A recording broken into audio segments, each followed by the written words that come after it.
In the long afternoons of a first-century Roman city, the light does not simply fade. It transforms, slowly and with great patience, passing through a series of warm and golden states before it releases the day entirely. The sun, still high enough to matter, begins its descent toward the rooftops and the hills beyond, and something in the quality of the air shifts almost imperceptibly, the way a breath changes between the moment of inhalation and the moment of rest. The stones of the Forum hold their warmth with particular steadiness. Limestone and travertine, baked through many hours of full sun, release that heat gradually, as though unwilling to part with it, and a person moving across the open paving in the later afternoon would feel it rising from beneath their feet, even as the air above began to carry the first suggestion of coolness. The great flat surfaces of the Forum catch the descending light at a low angle now, and the shadows of columns and statue plinths stretch themselves out across the ground in long, unhurried lines, pointing east, always east, as the day tilts gently away from itself. The city has been at work since before dawn, and by this hour, the 9th hour perhaps, or the 10th by the loose and seasonal measure that Romans kept, the energy of the day has already begun to settle. Not to stop, not suddenly, but to settle, the way a fire settles when the wood beneath it has burned to solid coals. The noise of the streets is still present, still woven through with voices and the sound of tools and the particular clatter of a busy trading city. But the pitch of it has changed, something in it less urgent, less striving, beginning to lean toward rest. Along the narrower streets the tabernae have been open since early morning, their wide fronts thrown apart to reveal the shelves and counters within, the jars of oil and dried fish, the bolts of undyed cloth, the small heaps of produce arranged on stone counters that jut out directly into the foot traffic of the lane. Now in the falling light, a first of these shutters begin to close, not all at once, not in any organized fashion, but one after another as each shopkeeper makes their private calculation about the day. A fuller pulls across the wide wooden panels of his front, fitting them into their grooves with the practiced ease of a thing done 10,000 times, and the particular domestic smell of his trade, the sharp bite of urine and the warmer smell of wet wool, is muffled behind the wood. A seller of cooked food lifts down the clay pots from their place over the warm opening in the counter, and the fragrant steam that has been rising all day from lentils and spelt and whatever the day's broth happened to be, begins finally to thin and disperse into the cooling air of the street. The ones who work without a fixed counter, who carry their goods in baskets or spread them on cloth laid directly on the ground, these figures have perhaps the most visible relationship with the changing light, because they work by it entirely, and when it begins to leave them they must leave with it. A woman selling small onions and dried herbs gathers her remaining goods back into a shallow basket,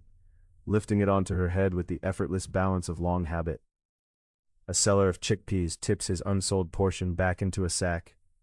the dry rattle of them against the cloth a small, conclusive sound. A man who has spent the day offering writing materials, small wax tablets, reed pens, a stoppered ink jar or two, wraps his display in a piece of oiled cloth against the coming damp of evening. The Forum itself begins to empty of its daytime population. Through the morning and into the early afternoon it has been full, citizens in their togas conducting the slow, formal business of public life, advocates moving in groups toward the steps of the basilica, merchants meeting beneath the colonnades to settle accounts or make agreements with clasped hands. All of this has now wound to its natural close. The advocate gathers his notes from the steps where he has been sitting with a client and walks home under the cooling sky. The money changers who set up their low tables in certain preferred spots fold those tables and carry them away. The water sellers, who have been moving through the crowd since morning with their heavy jars, make their final circuits and then turn toward home, their footsteps perhaps a little slower than they were at the start of the day. The smell of the city in this hour is particular and layered. There is the mineral warmth of stone and mortar releasing the day's heat, a dry, clean smell with something almost dusty in it, not unpleasant but very ancient. Beneath it runs the smell of charcoal from braziers where food has been cooked through the day, and the sweeter trace of bread that drifted out from the Pistrina in the early morning and has lingered in certain warm corners of certain streets ever since. Somewhere there is the smell of the river, faint and green, coming on the evening air, and over everything, mixing with all of it, the smell of olive oil, from cooking, from lamps already being lit and shadowed interiors, from the pressing operations that go on in certain parts of the city, familiar as breathing, entirely unremarkable, simply the smell of daily life.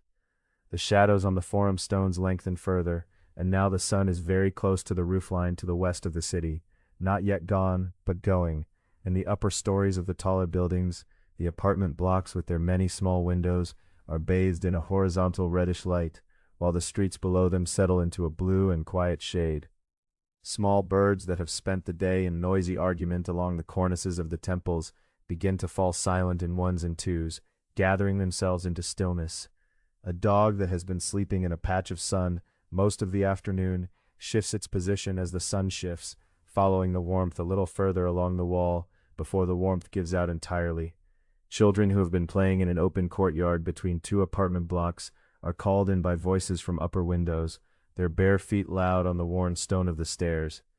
A craftsman who works near an open doorway, a cobbler, perhaps, or a man who repairs small bronze fittings, carries his stool inside and sets it by the window to catch the last of the light for a few minutes more, his hands still moving over his work, unhurried, as the afternoon completes itself around him and the first true evening begins, softly and without announcement, to take the place of the day.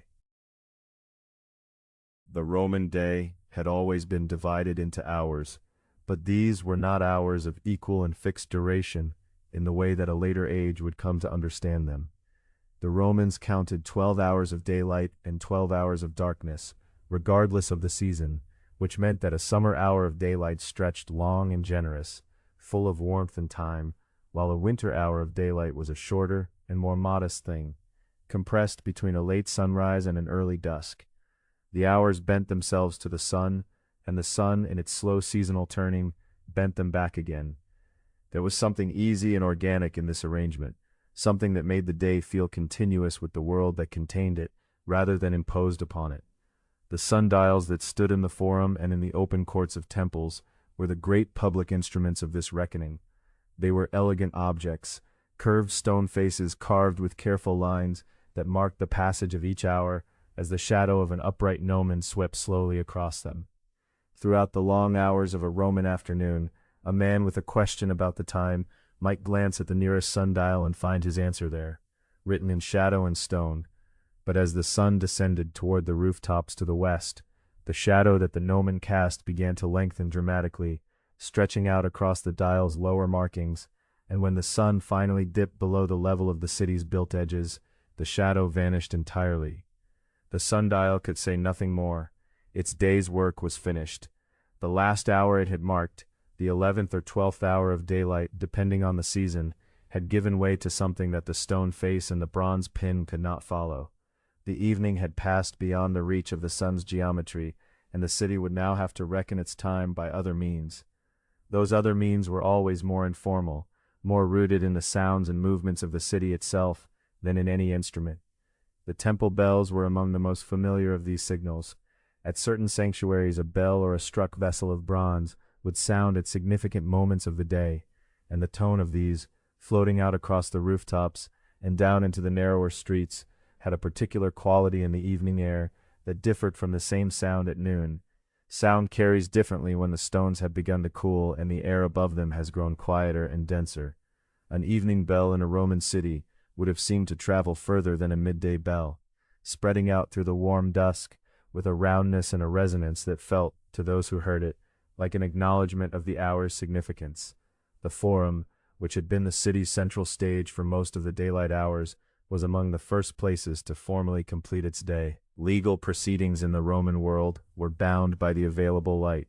A judge sitting in an open court, and much Roman legal business was conducted in the open air, under the sky, in the shadow of the great basilica buildings that flanked the Forum, could not properly continue his work once the light had diminished past a certain point. The reading of documents, the examination of evidence, the formal gestures and spoken formulas that constituted a Roman legal hearing all required that the proceedings be visible and legible to those present. And so, as the afternoon advanced, advocates who had been speaking at length would feel the quality of the hour pressing gently against the remaining business of the day, and the last proceedings would conclude, one by one, with the quiet formality that Roman public life preferred. Clerks gathered their wax tablets, men in togas exchanged a few last words in the deepening shade of the basilica's colonnade, then turned and made their way through the forum's broad central space toward the streets beyond. The water carriers were another marker of the evening hour, though a less formal one. These were men who moved through the city all day with jars and skins, supplying households and workshops with water drawn from the public fountains, water that ran continuously from the aqueducts and collected in great stone basins at corners and intersections throughout the city. As the day ended, the water carriers completed their final rounds, their large ceramic jars balanced on shoulders or carried by yoke, their calls and greetings echoing less in the thinning crowd as the streets began to clear. The particular sound of a water carrier calling out as he passed, offering his services to any household that still needed a final supply for the evening, had about it, in those last minutes before dark, a kind of valedictory quality. It was the sound of the day finishing its practical business, of the last useful transactions of commerce and labor drawing to their close. Through all of this, the city's population was completing a slow and almost unconscious migration. All day, the movement of people had been outward, out of apartments and houses, into streets, into the forum, into the colonnaded markets, and the open areas around the major temples. The city's social life depended on this daily outward movement, on the gathering of people in shared public spaces where business was conducted and conversation exchanged, and the full richness of urban Roman life was enacted. But as the sun descended, this movement quietly reversed itself. It happened without any single signal or command, simply as a natural response to the changing quality of the day. People who had been standing talking in doorways moved inside. Groups that had gathered around a street corner began to disperse, each figure peeling away toward their own street and their own staircase. The forum, which at noon had been dense with people, now held only a few lingering figures, their shadows long and thin across the paving stones, before they too turned and walked away into the cooling evening. The private spaces of the city, the courtyards within apartment blocks, the gardens of larger houses, the small interior rooms where families gathered, received all of these returning people in a gradual and unhurried way. A woman who had spent part of the afternoon at a fountain, talking with a neighbor while filling her water jar, now climbed the stairs of her apartment building with the jar held carefully against her side, the door at the top of the stairs standing open to let in what remained of the fading light. A man returning from the forum passed through the narrow street that led to his building, nodding to a neighbor who was pulling a shutter closed over a ground-floor window, and stepped through his own doorway into the dimmer warmth of the entrance corridor, where the sounds of the city outside softened immediately, and the smell of whatever was being prepared over the cooking brazier came forward to meet him. The day had given him back to this place, and he settled into it as people have always settled into the shelter of the evening, with something quiet and unspoken that was very close to relief. The sky above the city's rooftops held its color a while longer than the streets below, shifting through gradations of orange and amber and a deep rose, before arriving at the first pale gray of true dusk. For a few minutes, the upper stories of the tallest buildings caught this residual light and held it, warm against the cooling blue of the sky, while below them, the streets moved fully into shadow. The city was not yet dark. That would come soon enough, and with it, everything that belonged to the night. But in this interval between the last of the day's light and the first of the lamps, there was a particular stillness, a held breath in the fabric of the city, as one great rhythm ended, and another, slower and quieter, and altogether different in character, prepared to begin. In that brief interval between last light and full darkness, hands across the city began to reach for the lamps. It was a gesture as ordinary and necessary as drawing water, or laying bread on a table, and it had been performed at this same hour, in this same way, for generations beyond easy counting. The act of lighting a lamp was not hurried. There was a particular order to it, a sequence of small and careful movements, and in most households it was performed with the same quiet attention that was given to any task that mattered. The lamps themselves were modest, almost humble objects in the majority of homes. A common Roman oil lamp of the 1st century was small enough to rest in the cup of one hand, its terracotta body formed on a wheel, or pressed in a mold, and then fired to a smooth reddish-brown hardness. The body was roughly oval, somewhat flattened, with a central opening at the top through which oil could be poured, and a short nozzle extending from one end, pinched or shaped, to form a channel just wide enough to hold a wick. Some of these lamps were entirely plain, their surfaces unadorned, except for the faint impressions left by the mold seam running along their sides. Others bore a small relief image pressed into their upper surface, a simple flower, or a bird, or a figure from myth, rendered in a few clean lines, and these decorations gave even the most ordinary lamp a trace of beauty, a sign that the object had been made with some care, that someone had thought it worth the trouble to make a useful thing, also pleasing to look upon. In the more prosperous quarters of a Roman city, lamps of bronze were not uncommon, their surfaces polished to a warm gleam, their nozzles sometimes fashioned in the shape of an animal head, or fitted with a small disc to prevent oil from spilling when carried. These lamps sat heavier in the hand than their terracotta counterparts, and would last for many years with proper maintenance. Some were fitted with handles of twisted wire or cast in a single elegant piece, handle and body and nozzle, all of one form. They were the kind of object that was passed down within a household, growing darker and more deeply patinated with each successive year of use, accumulating in their small weight something of the life that had been lived by their light. The oil used in most lamps was olive oil, pressed from the fruit of trees grown throughout the Mediterranean world and brought into the city in great quantities, stored in the elongated ceramic amphorae that filled warehouse floors along the river. The quality of oil varied considerably, and the finest grades were not typically burned in household lamps.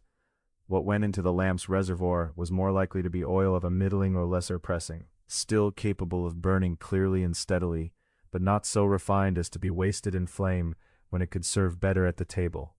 A careful household would fill the lamp's small reservoir only part way, enough to last through the hours of use that evening required, and no more than that. Pouring the oil was done slowly, holding the small vessel of oil tilted at an angle that allowed a thin, controlled stream to enter the central opening without spilling down the lamp's sides, a task requiring a steady hand and a little patience. The wick was a length of coarse linen fiber, or sometimes a strand of dried rush, twisted or braided loosely enough to allow oil to travel upward through its fibers by the slow action of capillary pull. Before the lamp was lit, the wick needed to be drawn through the nozzle and allowed to absorb some measure of oil, a process that took a few moments of quiet waiting. If the wick was dry, the flame would not take hold properly and might gutter and fail. A wick properly saturated with oil would receive the flame and hold it, settling within a few seconds into a small and steady burning that would continue for as long as the reservoir held fuel.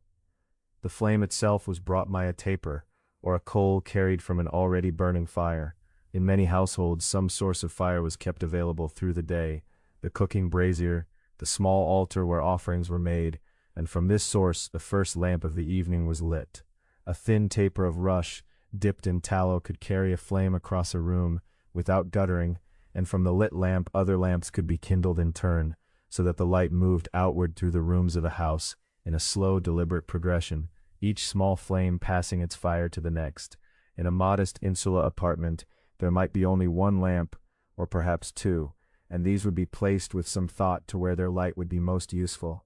A single lamp set on a wooden shelf near the cooking area would cast enough light to manage the preparation of an evening meal, its small circle of illumination reaching only a short distance in every direction before it lost itself in the surrounding dimness. The corners of the room would remain in deep shadow, and the upper walls would catch only the faintest reflected warmth from the flame below. This was the normal condition of lamplight, a close, intimate glow that drew the room together into a smaller version of itself, pressing the inhabited space inward and downward, so that the table and the bench and the hands working above them became the whole of the world for a time.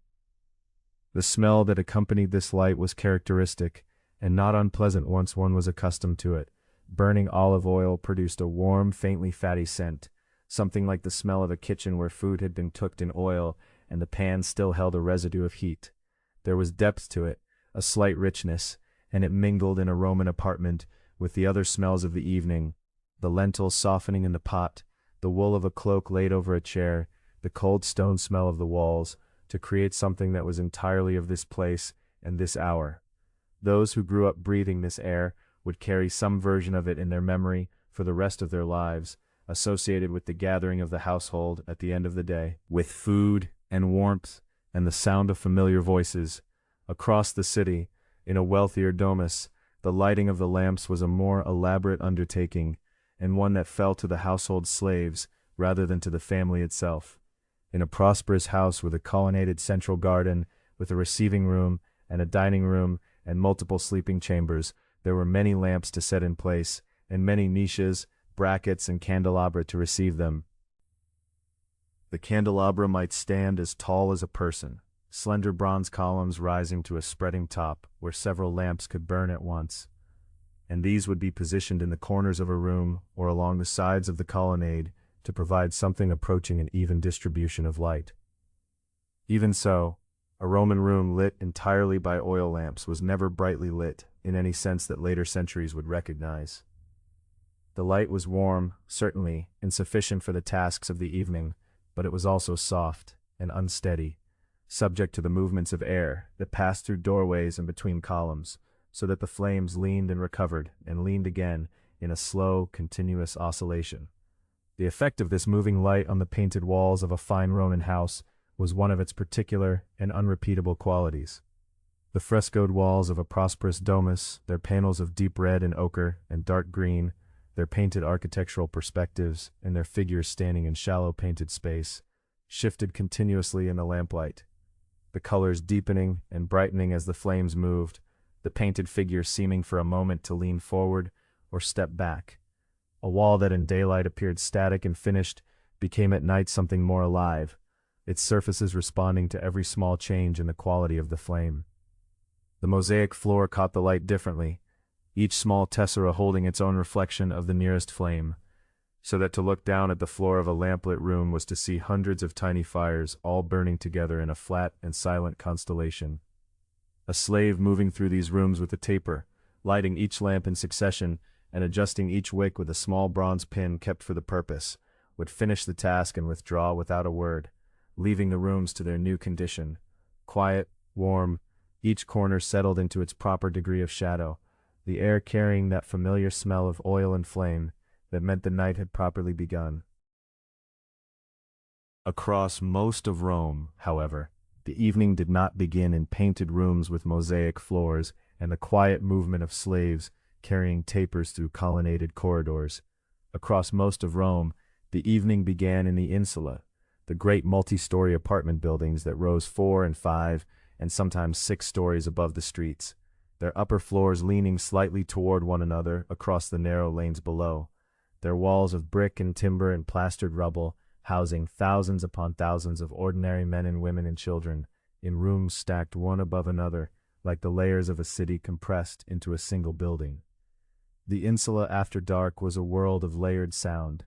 A traveler standing in the street below and looking up at a building in the early evening hours would hear the whole texture of its inhabited life passing through its walls and out through its small windows, the scraping of a ceramic pot against a brazier grate, the low, repetitive murmur of a woman's voice settling a child toward sleep,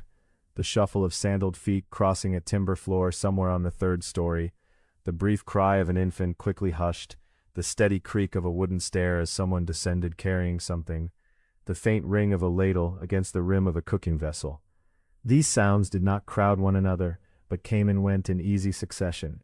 each one clear for a moment, and then folding back into the general, almost continuous murmur of the building going about its evening. The walls between apartments were not thick. They were built for economy and for speed, and they carried sound the way water carries ripples, not loudly, not with any violence, but steadily and without interruption.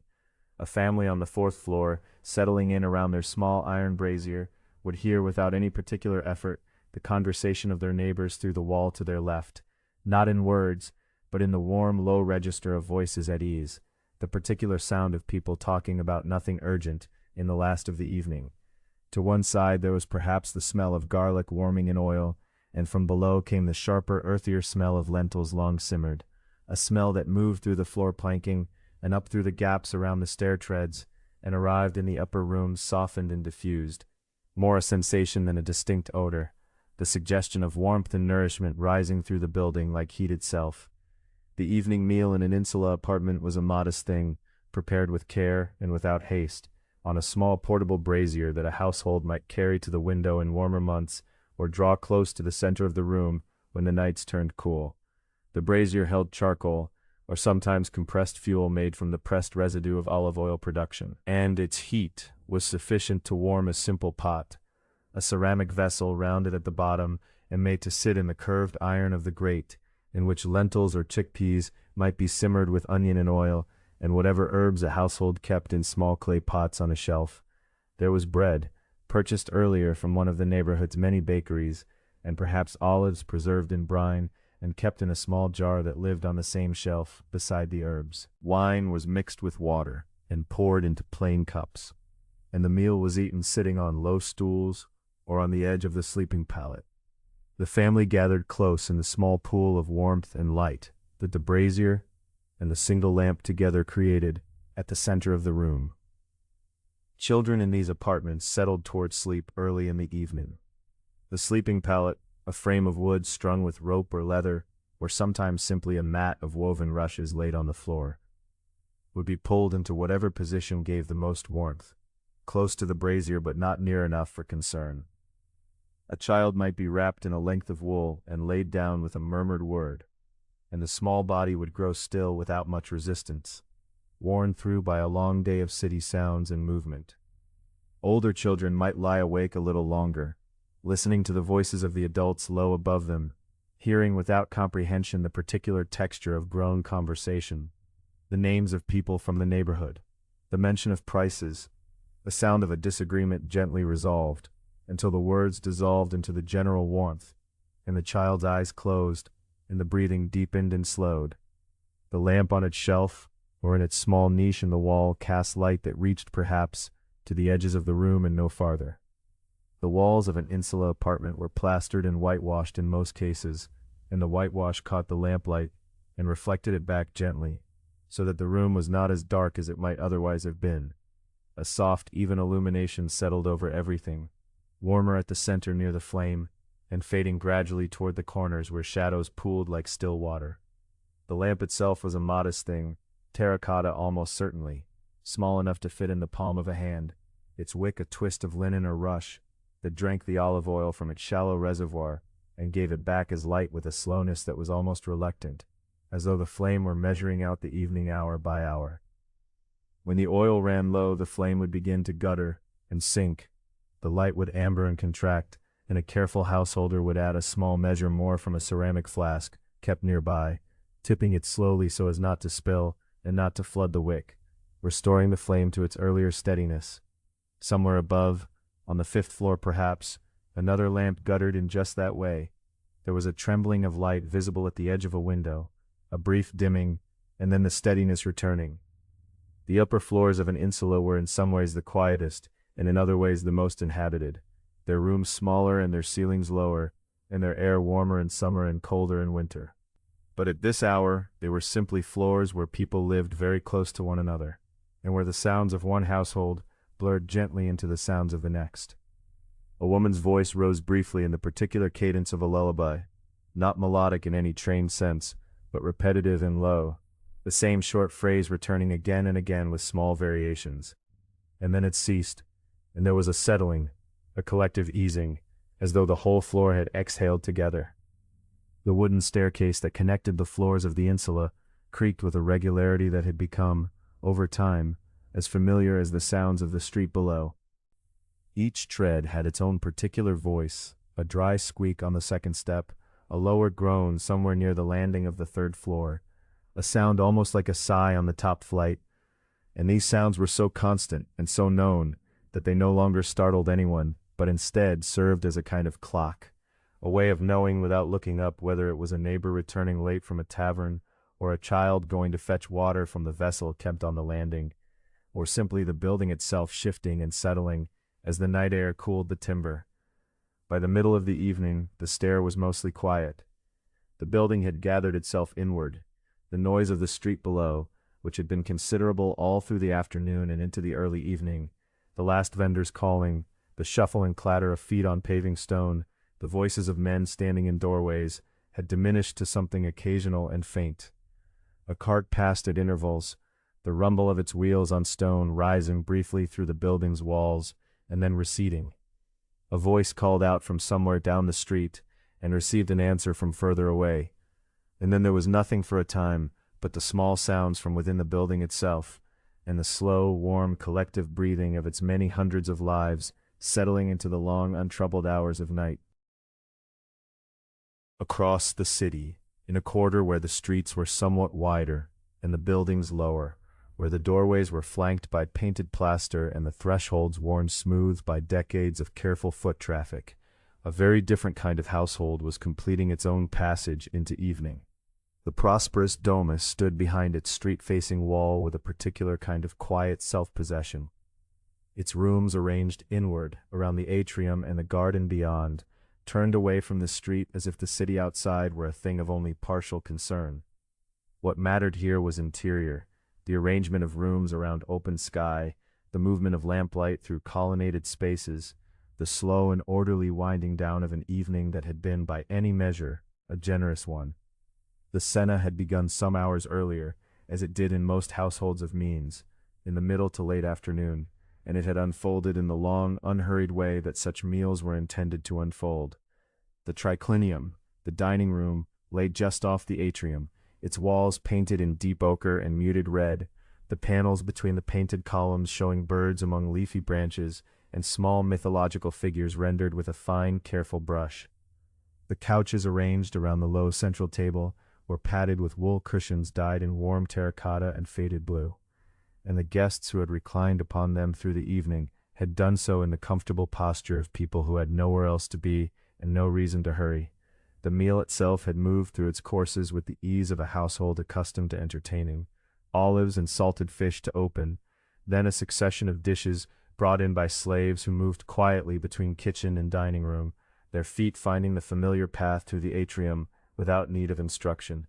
Dishes of bronze and finely made pottery had held eggs prepared with herbs, soft cheese, braised vegetables, small birds roasted with pepper and honey. A haunch of pork had occupied the center of the table for a time. Wine had been mixed with water in the large ceramic crater and served throughout in small cups that were refilled at intervals, the wine local and dark, faintly sweet. By the time the evening had deepened past its middle point, the guests had begun to take their leave. This too had its own unhurried quality. Farewells were made at the threshold of the triclinium, and then again in the atrium, and sometimes a final time at the street door where a slave stood holding a torch to light the departing guests along the first portion of their way home. The voices of the guests carried briefly into the street, and then faded, absorbed by the stone and the dark, and the door was drawn shut once more with the soft, certain sound of a well-fitted latch settling into place. Inside, the house adjusted itself. The slaves who had served through the evening moved through the triclinium and the rooms adjacent to it, gathering the remains of the meal with practiced efficiency, the pottery cups, the bronze platters, the small serving vessels, the linen napkins folded and set aside. Lamps that had burned low in their niches were trimmed or refreshed, the wicks coaxed to steadiness with a small bronze pin, a little more oil added from a clay jug, kept for the purpose. The smell of olive oil and burning wick, and the warm residue of the evening's food, moved gently through the rooms, mingling with the faint green smell that came in from the garden at the back of the house. The atrium at the center of the Domus was the last of the evening stages to quiet fully. It was a tall, open space, the ceiling cut away above the impluvium, the shallow rectangular pool set into the floor to catch rainwater from above. And through that opening the sky was visible, deep and dark and pricked through with the particular cold brightness of stars, seen from within a lit interior. The lamps in the atrium were spaced carefully around the pool, their light falling across the water's surface and fracturing into a slow, trembling pattern that shifted whenever a door opened or closed somewhere in the house and set the air in motion. The mosaic floor surrounding the pool, depicting fish and sea creatures among stylized waves, rendered in tesserae of white and blue and deep green, caught the lamplight along the edges of each small tile and seemed almost to move, the fish suspended in their permanent glide, the water around them glinting with a false and beautiful life. The mistress of the household had withdrawn earlier than the rest, as was common, leaving the later portion of the evening to the master and his guests. Now she was likely already in the bedroom that lay at the rear of the house, a room with shuttered windows looking onto the garden, where the sleeping couch was spread with wool blankets, and the lamp in its wall niche burned at its lowest useful level, the flame reduced to a small steady point that gave just enough light to move by without troubling sleep. A personal slave would have remained nearby, settled on a pallet outside the door, resting but attentive. The master of the house moved through the atrium on his way to the tablinum, the study that opened off one side of the atrium and served as his particular domain within the house. It was a room of modest size, but carefully furnished. A wooden writing table, a chair with a curved back, shelves bearing scroll cases of wood and leather, a lampstand of iron fitted with a bronze lamp, whose wick had been freshly trimmed and whose reservoir was full. He carried with him a wax tablet, the kind used for notes and calculations that did not require the permanence of papyrus, and set it on the table before settling into his chair with the ease of a man returning to a familiar place. The tablinum at this hour had a quality of deep, particular stillness. The house sounds reached it only softly, the last movements of the slaves completing their work in the triclinium, the faint sound of water from the garden peristyle, where a small fountain ran continuously into a stone basin, the distant creak of a shutter somewhere in the slave quarters at the back of the house. The lamp on the stand burned with a clean, even flame, and in its light the scrolls in their cases took on a warm, reddish tone, and the walls, painted in a pale green, and in daylight appeared fresh and bright, seemed in lamplight to be almost amber, the colors deepened and enriched by the particular quality of oil flame, which has always been more golden than any daylight, and warmer than any moon. The wax tablet received its marks, perhaps household accounts carried forward from the day, or notes toward some letter to be written in the morning, or simply a list of matters to be remembered, and then it was set aside. The stylus rested at the edge of the table. The lamp continued its slow, patient burning. Beyond the tablinum, the garden peristyle lay open to the sky. The colonnaded walkway that surrounded it on four sides held its own small lamps at intervals along the inner wall, their flames sheltered enough by the colonnade to burn without guttering, even in a light wind. The garden beds between the walkway and the central fountain were barely visible, the dark shapes of trimmed box hedges and rosemary catching just enough reflected light to be distinguished from the shadow. The fountain itself was audible more than visible, its water falling from a small bronze fitting into the basin below, with a sound that was so constant it had long since passed out of conscious hearing for anyone in the house, becoming instead a kind of silence, a background of sound so continuous that its absence would have been far more noticeable than its presence.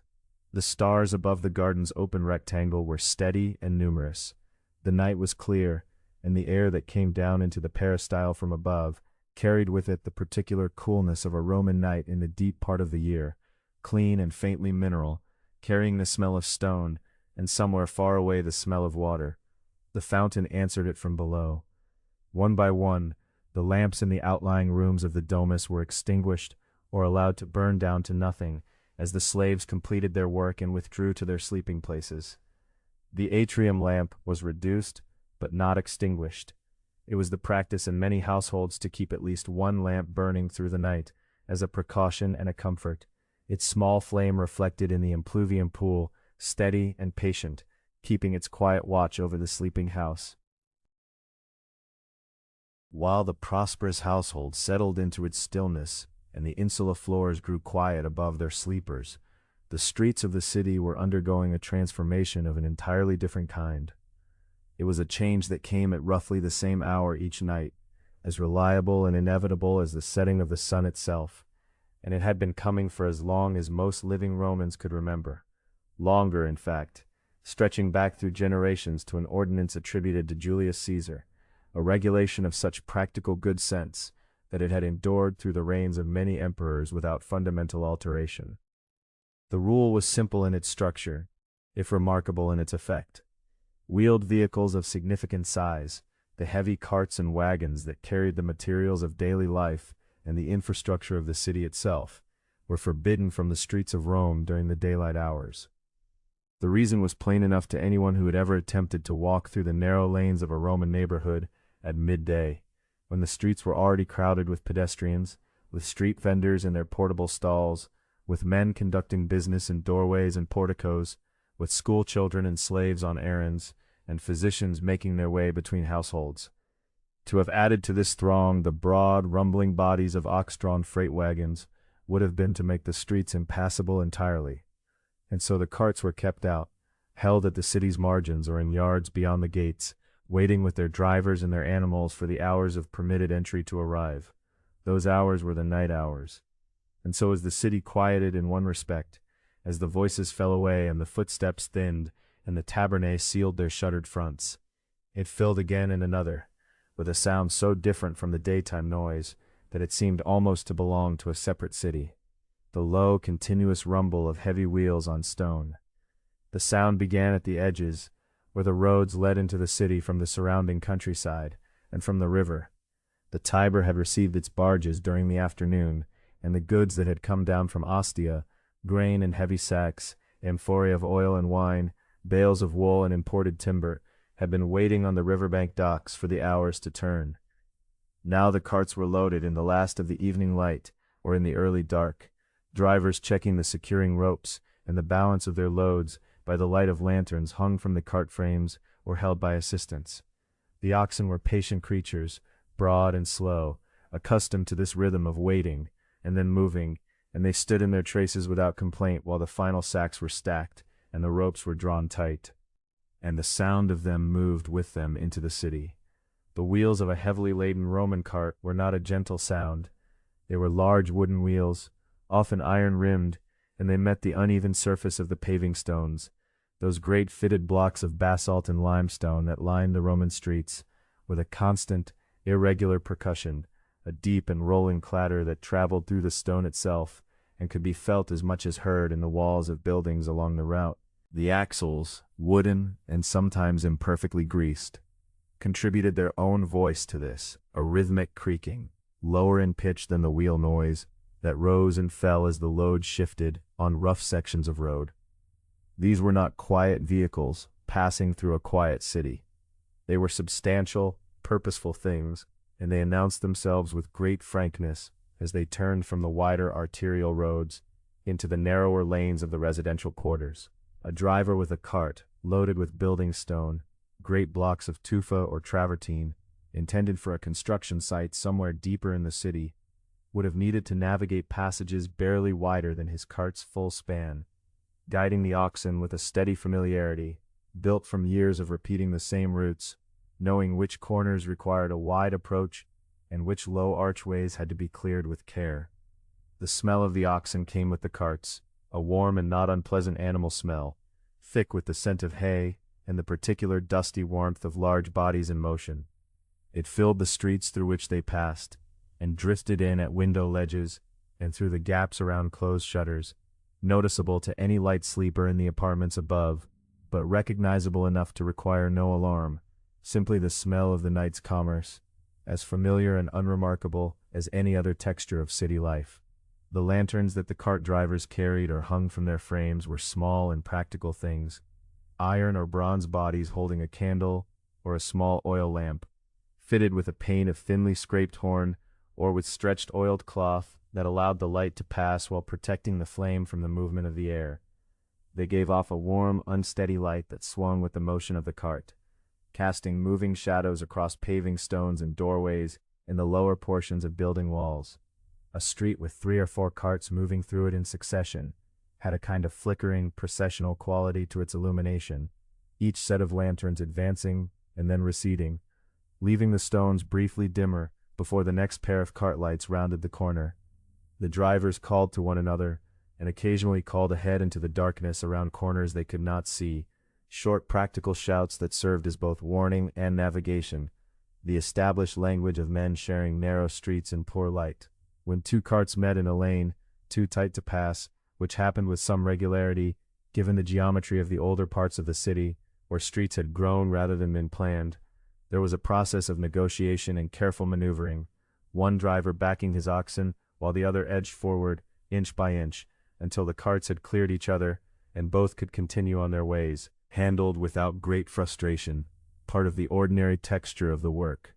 The grain that came through on these carts was destined for the public storehouses and for the bakeries that were already beginning their own long nocturnal labor, as will be told in its own time.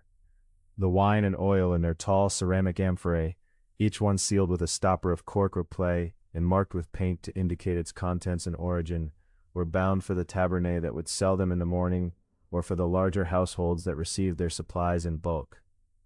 Building materials moved toward the sites where construction would resume at dawn. Rome was always being built or rebuilt somewhere, and the delivery of materials under the cover of night's permitted hours was simply the logical extension of a city that could not afford to waste the day. Through all of this, the residential city above the street level slept on, or lay quietly in the particular wakefulness that nighttime brings to many people, listening without intent to the sounds passing below. The rumble and creak of cart wheels was in many ways a soporific sound, regular enough in its general character to form a kind of rhythm, deep enough in its register to resemble the low, continuous sounds that many find conducive to rest. A child on a third-floor pallet, drifting between sleeping and waking, would have heard it as simply the sound of the night outside, as natural and unremarkable as wind, the city continuing its necessary work while the hours of darkness allowed it, steady and unhurried and fully itself. While the carts moved through the lower arteries of the city, their drivers calling softly to their animals, and their axles tracing long, slow arcs of sound through the dark lanes, other figures moved as well, figures who traveled more quietly, without cargo, without the creak of wooden wheels, carrying only their authority and their lamps and the accumulated knowledge of streets they had walked many hundreds of times before. These were the Vigiles, and the night belonged to them in a way that it belonged to no one else. The Vigiles had existed in their organized form since the early years of the imperial period, established under Augustus as a practical answer to a city that had long needed something more than the informal arrangements that had served, imperfectly, often inadequately, in the centuries before. 7 cohorts in total, each one assigned to 2 of the city's 14 regions, their headquarters and substations distributed across Rome, so that no quarter of the city was ever far from a point of organization and response. Each cohort numbered several hundred men, and at night a portion of those men would always be moving, always present, distributed through the lanes and alleys and broader streets of their assigned territory, in a pattern of coverage that had been refined over generations of practice. They were freedmen, most of them, men who had been slaves, who had earned or been granted their freedom, and who now served in this poor in exchange for wages, and after a suitable period of service, the full rights of Roman citizenship. This was not a small thing. The Vigiles drew into their ranks men who understood the value of what they had gained, and who carried themselves accordingly, with the particular quiet dignity of those who have worked for their standing and know its precise worth. A veteran Vigiles walking his beat through the Aventine or the Subura had a presence that was not exactly military and not exactly civilian, something in between, something specific to his function and his hours, an unhurried steadiness that announced itself without effort. Their equipment reflected the dual nature of their duties, which were inseparably both watchfulness and fire prevention, 2 things that in a city of timber floors and oil lamps and closely packed apartment buildings were really aspects of the same continuous task. A Vigil on night patrol carried a lamp of his own, small and practical, the kind that could be held easily in one hand, or hung from a hook without much deliberation, producing just enough light to read a doorway or illuminate a stairwell without announcing his presence from any great distance. He would also have carried, or had access to nearby, the more substantial equipment that fire response required, the buckets of treated leather or bronze, the long-handled hooks for pulling burning roof material away from structures that might otherwise catch, the hand pumps and water siphons that the cohorts maintained at their stations and could bring to a fire site with practiced speed. But on a quiet night, in the ordinary course of a patrol, none of that equipment was needed. and a small group of Vigiles, moving through a sleeping quarter, looked simply like careful, attentive men making their slow and regular way through streets they knew as intimately as the rooms of their own homes. A patrol would typically consist of several men together, enough to be useful in any situation they might encounter. Few enough to move without drawing attention or disturbing the sleep of the households they were there to protect. They walked at a pace that was deliberate rather than slow, not leisurely, but unhurried, the pace of men whose effectiveness depended on observation rather than speed. Their eyes moved continuously, taking in the state of doorways, the condition of shuttered windows, the presence or absence of light behind screens of oiled cloth. A lamp burning too close to a hanging textile might catch their attention through a window's thin covering. A stairwell door left fully open on a windier night might draw a pause, a quiet inspection, a gentle securing if it seemed needed. The staircases of the Insula were a particular point of care. These internal passages, rising through 3 or 4 or sometimes 5 stories of timber-framed construction, were the routes by which any fire would climb most quickly, and they were also, in the ordinary course of building life, prone to the accumulation of the things that people set down intending to retrieve later. Bundles of old cloth, broken furniture awaiting disposal, the miscellaneous objects that gather in shared spaces when no single person feels solely responsible for their removal.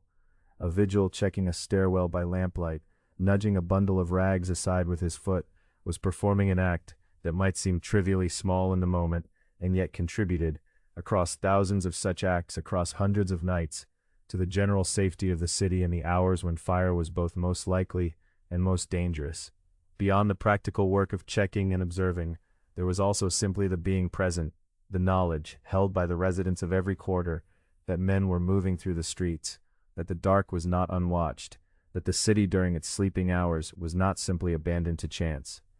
This knowledge had a quality that was less like the reassurance of security and more like the deep, ordinary comfort of a rhythm that holds. A household settling towards sleep in an upper apartment knew, without needing to articulate it, that the slow lamplight of a patrol would pass below some time in the course of the night, and that this passage was as reliable as the turning of the hours themselves. The vigils came to know the night inhabitants of their districts with some familiarity over time. There was the baker who stepped outside his doorway to check the sky for weather, and who would exchange a quiet nod with the patrol passing just as the first dough was proving. The old man who could not sleep easily, and who sat on his ground-floor threshold in the warm months, watching the street with the patient attention of someone for whom the night had simply become the time of day he lived in most fully. These small recognitions accumulated into something that was not exactly friendship, and not exactly professional relationship, something more particular than either, the particular knowing of people who inhabit the same hours and have done so long enough to require no explanation of each other's presence. The 7 cohorts were organized with a clarity that would have satisfied any administrator, with a prefect at their head, the praefectus vigilum, whose authority extended across all 14 regions of the city, and whose responsibilities included not only the operational management of the corps, but also certain judicial functions relating to the offenses most commonly encountered during night patrols. Under him, each cohort had its own tribune and its centurions, and the command structure reached down through the ranks with the legible order of an institution that had been refined across several generations. And yet on the ground, in the actual texture of a patrol moving through a quiet street at the 3rd hour of the night, what one would have observed was simply a small group of men with their lamp, moving slowly, looking carefully, belonging entirely and without effort to the hour they were in. The lamp they carried threw a warm and modest circle of light that moved with them through the dark, illuminating a patch of paving stones, the lower portion of a wall, the edge of a doorway as they passed. Above this moving circle the city rose in its dark masses of roof tile and upper story, the shapes of buildings visible against the sky, where the stars had enough brightness to define an edge or a roofline. The sounds around such a patrol were the sounds that the previous hour had established, the distant cart traffic in the wider streets, the occasional sound of water from a fountain somewhere deeper in the quarter, the breathing vastness of a sleeping city that was never entirely silent, but that had settled into a register of sound too continuous and too gentle to call noise. And through all of this, the Vigiles moved on, measured, familiar, present, carrying their light through the lanes of the city, as they had done the night before and would do again tomorrow, the quiet center of the night's own order, steady as the flame in the lamp that one of them held, just slightly raised, throwing its warm light a few feet ahead, enough to see by, enough to know the way. There was, in the nightly life of a Roman city, a kind of care that had no particular name, but that was practiced by nearly everyone who lay down to sleep within those densely built streets. It was not worry, precisely, and it was not ritual in any formal sense. It was something closer to habit, to the slow, thorough attentiveness of people who understood their surroundings well enough to move through them with steady hands, checking what needed to be checked, adjusting what needed to be adjusted, and then releasing the matter entirely into the keeping of the night. The awareness of fire was woven into the texture of Roman domestic life so completely that it had long since ceased to feel like fear, and had become instead something almost meditative, a series of small, careful gestures performed in the lamplight before sleep, as natural and unhurried as the pulling of a blanket or the setting down of a sandal beside a doorway. The city was, by its nature, a place where fire lived in close proximity to everything that could carry it. The upper stories of the Insulae were framed in timber. The ceilings of modest rooms were plastered over wooden laths. Textiles hung from hooks and draped across furniture, and oil lamps burned on their shelves and niches throughout the evening hours, each one a small patient flame that required neither tending nor attention for long stretches of time, and yet was never entirely without its own quiet agency. The city knew this, and the city had learned to be careful, not with anxiety, but with the particular steadiness of people long accustomed to a thing. In a modest Insula apartment, the evening's last gestures before sleep often moved through a familiar sequence. The lamp that had been burning on the shelf through supper and the long quiet hours afterward would be checked, the oil level noted, the flame considered. Many households chose to let their lamps burn low and extinguish themselves as the oil ran out, rather than leaving them burning through the full depth of the night. And so a lamp placed in the evening might be set with only a small measure of oil, enough for a few hours of warm light and no more. The wick would be trimmed to a modest length, so that the flame stayed small and steady, rather than tall and restless. The lamp itself would be placed on a ceramic tile, or a flat stone, rather than directly on a wooden surface, and it would be kept well away from any hanging cloth, the edge of a curtain, a tunic laid over a peg, where even the gentle heat rising from a flame might, over many hours, do its slow work. The brazier where one had been burning through the evening to warm the room or heat a small pot required its own attention before sleep.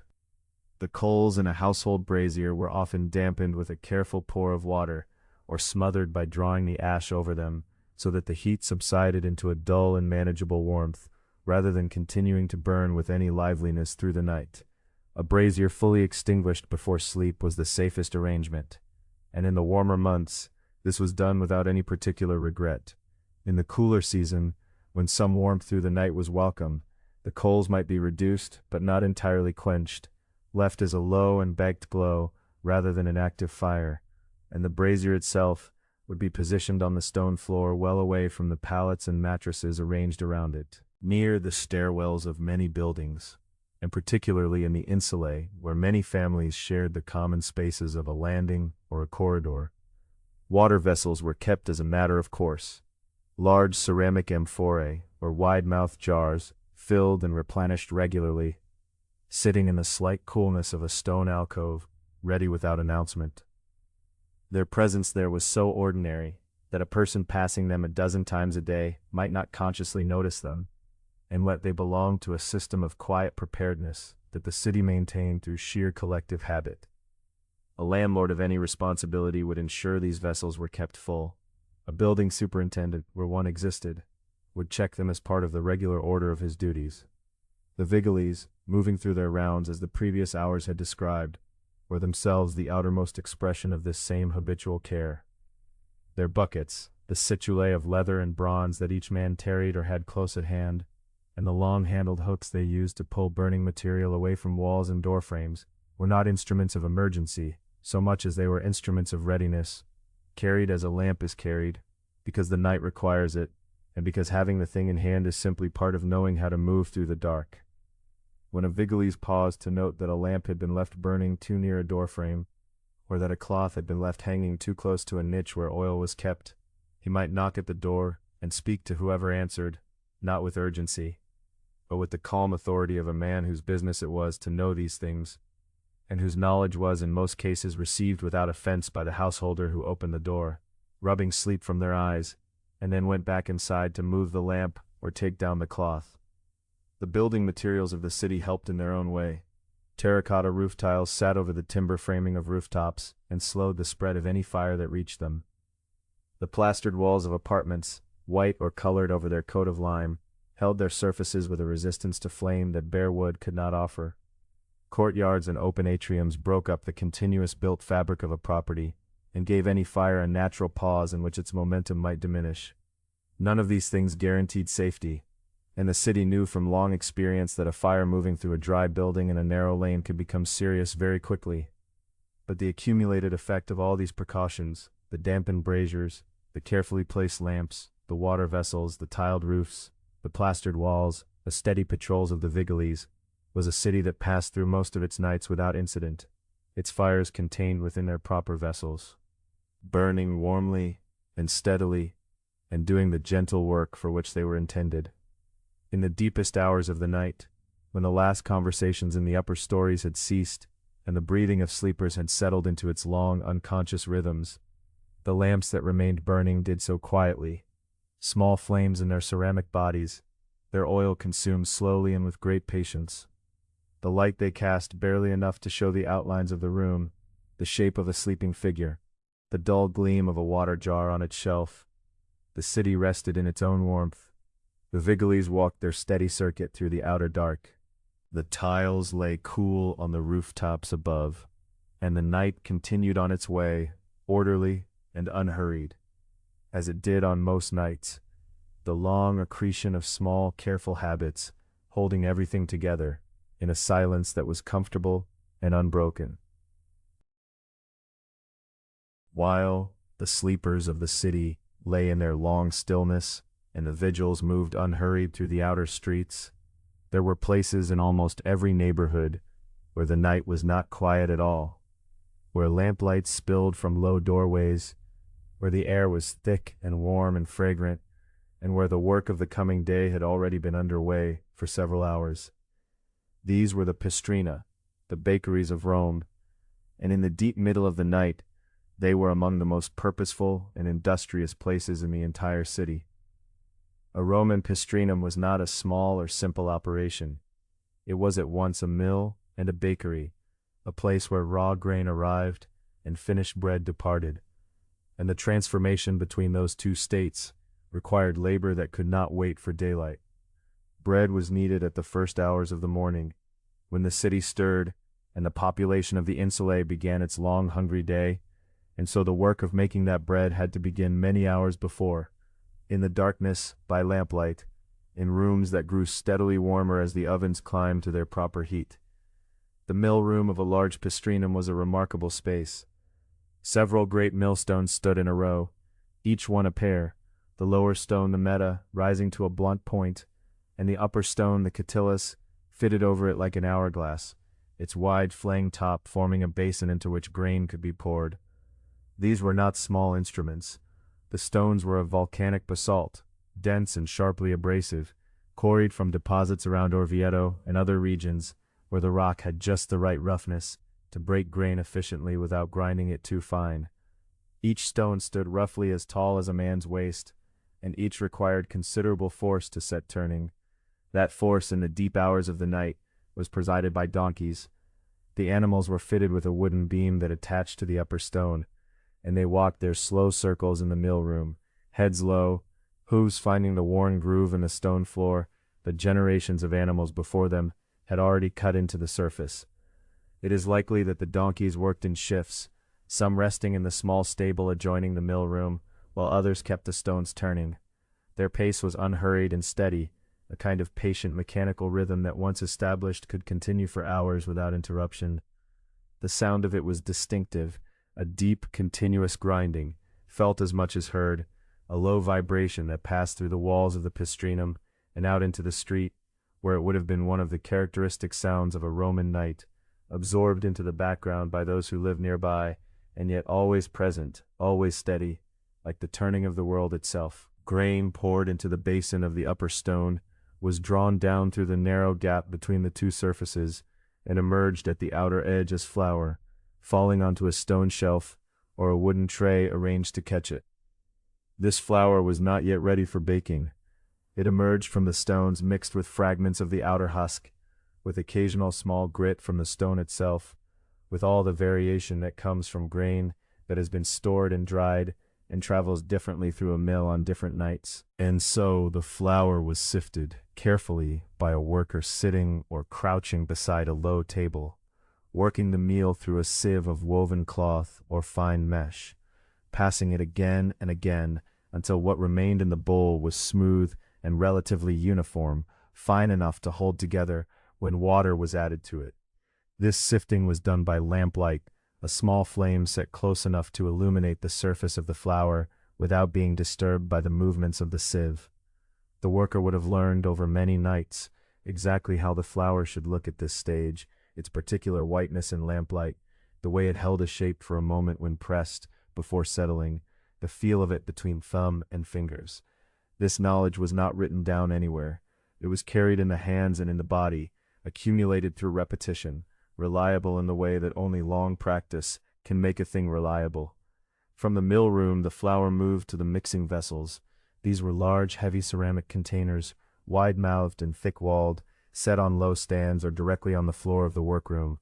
Water was added, carefully measured, poured slowly, and then the two were worked together by hand, the mixture folding and pressing and turning under the pressure of a worker's forearms and the heels of both hands. The dough at first was rough and shaggy, resistant, pulling away from itself, not yet willing to become a coherent mass, but with patience and continued work, it changed character, becoming smoother and more elastic, taking on a particular surface quality, slightly tacky, giving gently under pressure, and then springing slowly back. This was the moment that told an experienced baker the dough was ready for its rest.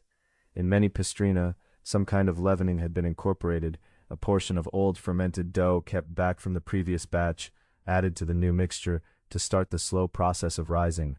This practice was not universal, and the exact methods varied from one bakery to another, but where it was used, the dough was set aside in its vessels and covered with a cloth while the leaven did its patient, invisible work.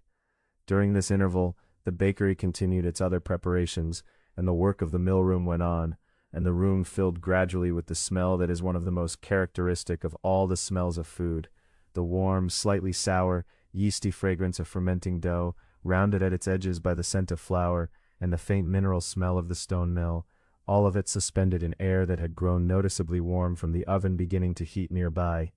The oven was the center and the heart of the pistrinum. It was a large domed structure of brick and opus incertum, its floor laid with carefully fitted tiles that had absorbed the heat of hundreds of firings and retained it long after the wood had burned down to coals.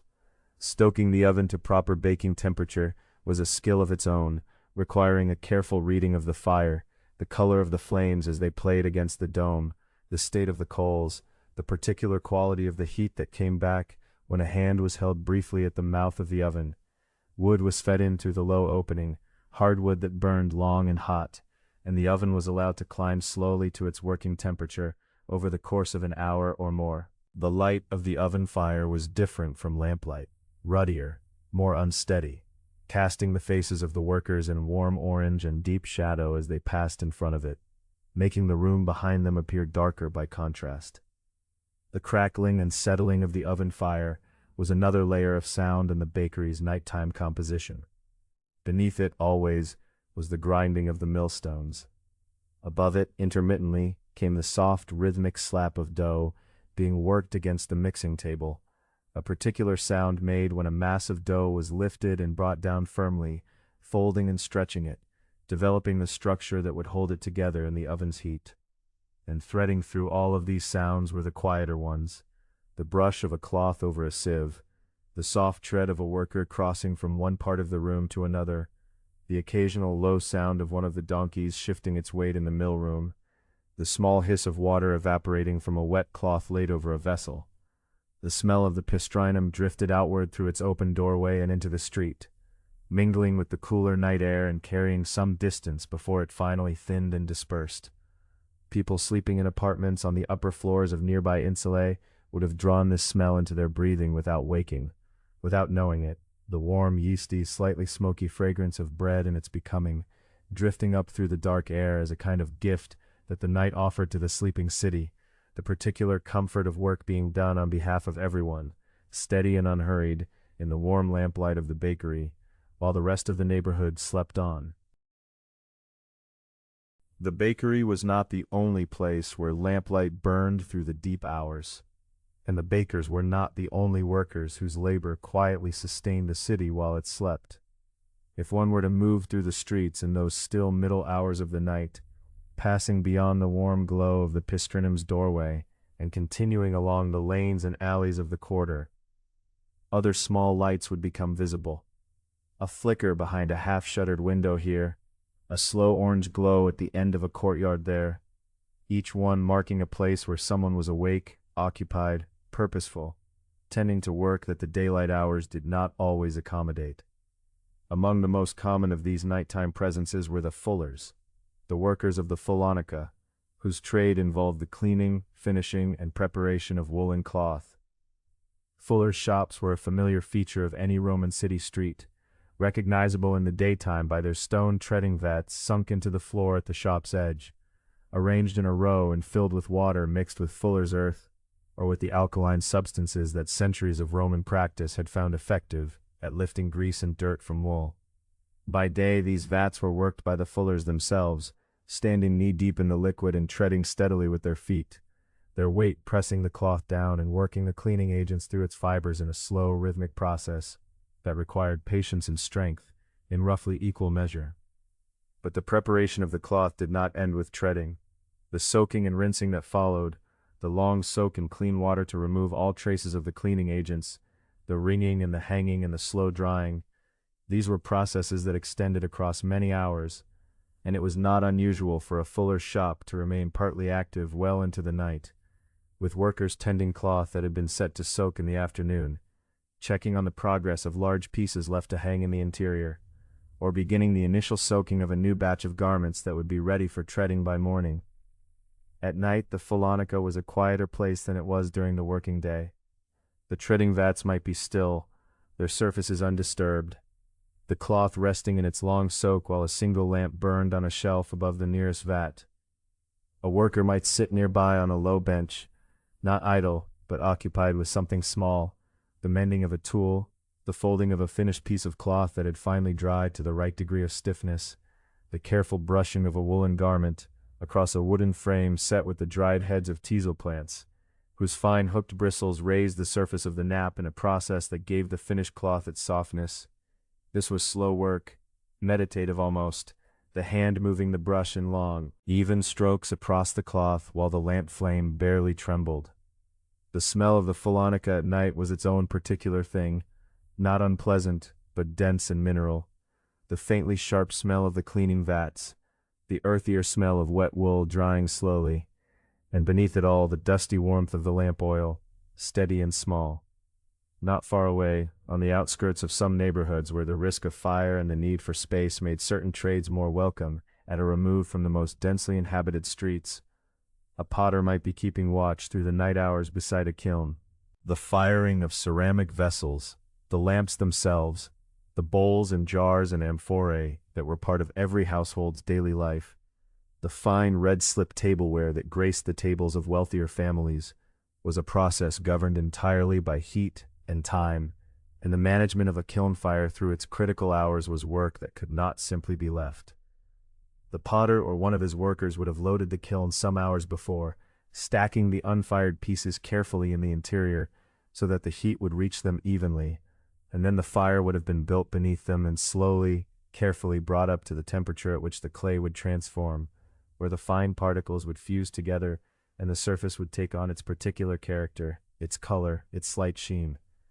Through the night, the kiln fire needed to be maintained at a steady heat, neither too cool, which would leave the work underfired and fragile, nor too hot, which could warp or crack pieces that had taken many hours to shape and decorate. The worker tending the kiln would add fuel at intervals, watching the color of the heat, visible through small openings in the kiln structure, reading the temperature by long experience as much as by any precise measure. Between these intervals of tending, there was a great deal of simply waiting, sitting close enough to the kiln to feel its warmth on the face and hands, watching the orange glow of the fire through the small openings, listening to the faint sounds of the fire working inside. It was warm work on a cool night, and the glow of the kiln, richer and more orange than any lamp, cast a wide circle of warmth on the surrounding ground. The smell was the clean, slightly mineral smell of hot clay and wood ash, a smell that carried something ancient in it, something that had been part of human work for far longer than any city had stood on the banks of the Tiber. And in the households throughout the city, in Domus and Insula alike, there was quieter work still being done in the dark hours, the work of the slaves whose responsibility it was to tend the household lamps. This was not always a small task. In a wealthy household with many rooms and many lamps, a lamp that had been burning since the evening might be running low on oil by the middle of the night, its wick beginning to struggle, its light dimming and flickering unevenly against the painted wall. The slave whose duty included the care of the lamps would move through the sleeping house with a small vessel of oil, refilling reservoirs that had grown shallow, trimming wicks that had begun to char at their ends and thereby burned less cleanly, replacing with a fresh taper any lamp whose flame had gone entirely out and needed to be coaxed back to life from an ember, kept warm for the purpose. Performed in near silence, requiring a particular kind of attentiveness, moving carefully so as not to wake sleepers, shielding a small flame against a draft in a corridor, bending close over a lamp's reservoir to judge by lamplight how much oil remained inside. All of these figures, the fuller resting beside his soaking vat, the potter watching the color of his kiln fire, the lamp tender moving softly through a darkened house, inhabited the night in their own particular and purposeful ways, each one part of the vast, unhurried work of maintenance that made the city's days possible. They did not know one another in most cases, were not aware of sharing the night with others equally awake and occupied, and yet the night held them all together in its quiet, each in a separate pool of warmth and light, each contributing something to the steady, invisible life of the sleeping city.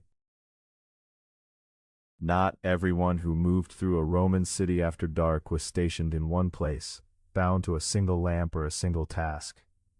Some had occasion to travel, to cross streets, to pass through neighborhoods, to navigate the particular darkness of a city whose public torches were few, and whose narrow lanes could swallow the light of a single flame within the space of a dozen steps. These were people with purposes that the night had not extinguished. The dinner guest whose host Senna had stretched pleasantly into the late hours, the physician summoned to a household where someone had taken ill, the messenger who carried a wax tablet from one part of the city to another and could not afford to wait until morning. For all of them, moving through the dark was a practical matter that required preparation, a certain familiarity with the city's geography by feel and shadow, and almost always some source of carried light. The most common of these sources was the torch. Roman torches were not elaborate things. They were bundles of resinous wood, often pine or fir, bound tightly together at one end to form a handle, and left to splay slightly at the other where the flame would catch and hold. The resin in the wood fed the fire steadily, producing a flame that was bright and reasonably reliable, throwing light several feet in each direction and casting long, shifting shadows against the walls of buildings. The smell of a pine torch burning was sharp and particular, a clean, slightly sweet resinousness that carried well in cool night air, and which anyone who spent time in the streets after dark would have come to associate deeply with the experience of nocturnal travel. The smoke rose in a thin dark column, curling and dissipating as the bearer moved, leaving a faint trail that the night air slowly absorbed. A person carrying such a torch held it slightly raised in ahead of the body, angled so that the smoke drew away from the face, the flame illuminating the path of paving stones immediately before them, and catching the edges of doorways, the corners of walls, the raised licks of stepping stones laid across the street, where drainage channels ran beneath. For those who preferred something more contained, a steadier, more protected flame that would not gutter in a sudden draft, or drop sparks onto a woolen cloak, there was the lantern.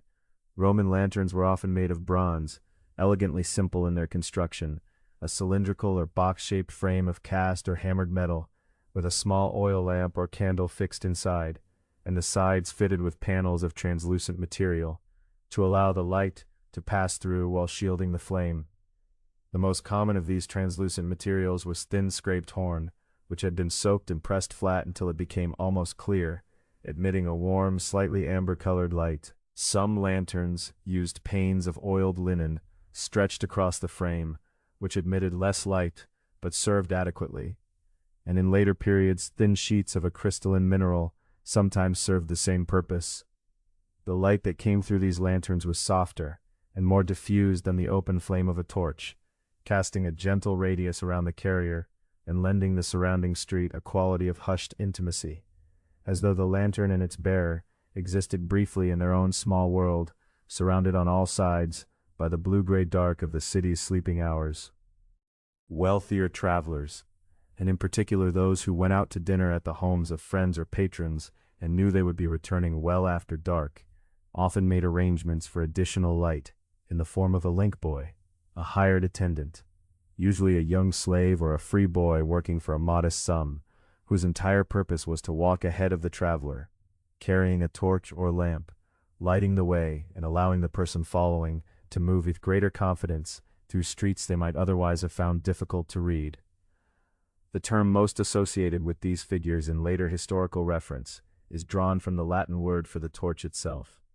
and the practice was common enough to be taken for granted in the social world of the Roman city.